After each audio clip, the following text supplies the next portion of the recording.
தேசிய தூய்மையான காற்று திட்டத்தின் கீழ் தமிழ்நாட்டில் எத்தனை நகரங்கள் தூய்மையான காற்று நகரங்களாக, தூய்மையற்ற காற்று நகரங்களாக, அதாவது நான் அட்டைன்மெண்ட் சிட்டிஸ் என்று வரையறுக்கப்பட்டுள்ளது.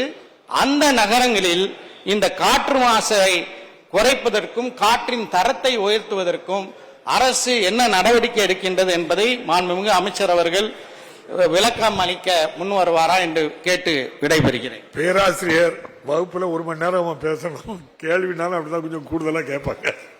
மாண்புமிகு அமைச்சர் அவர்கள். மாண்புமிகு பேரவைத் தலைவர் அவர்களே, இந்தியாவை பொறுத்தவரைக்கும் 131 நகரங்கள் காற்று தரம் எட்டாத நகரங்கள் என்று அறிவிக்கப்பட்டிருக்கிறது.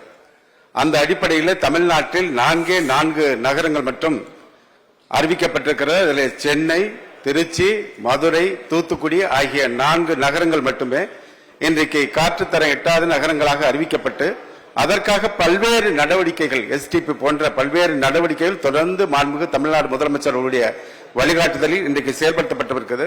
சென்னையை பொறுத்த வரைக்கும் வட சென்னை பகுதியில், மணலூர், எண்ணூர் பகுதியில் அங்க இருக்கின்ற காற்று தரத்தை கட்டுப்படுத்துகின்ற வகையில் இன்றைக்கு பாத்தீங்கன்னா 17 தொழிற்சாலைகளின் CSR நிதி மூலமாக 5 கோடி ரூபாய் மதிப்பில் 50 ஹெக்டேர் பரப்பளவில் 25,000 மரக்கன்றுகள் நடவு செய்யப்பட இருக்கிறது என்பதையும் மாண்புமிகு தமிழ்நாடு முதலமைச்சர் அவர்கள் கடந்த ஆண்டு நிதிநிலை அறிக்கையில சென்னைக்கு அருகிலே உள்ள செங்கல்பட்டுல, கடம்பூர்ல பாத்தீங்கன்னா 300 கோடி ரூபாயில தாவரவியல் பூங்கா, திருச்சி, மதுரை ஆகிய 2 இடங்களிலும் ஏற்கனவே திருச்சியில 1 கோடி மரங்கள் நடவு செய்வதற்கான பணிகள் தொடங்கப்பட்டிருக்கிறது. மதுரையிலும் 1 கோடி மரங்கள் நடவு செய்யப்பட்டிருக்கிறோம்.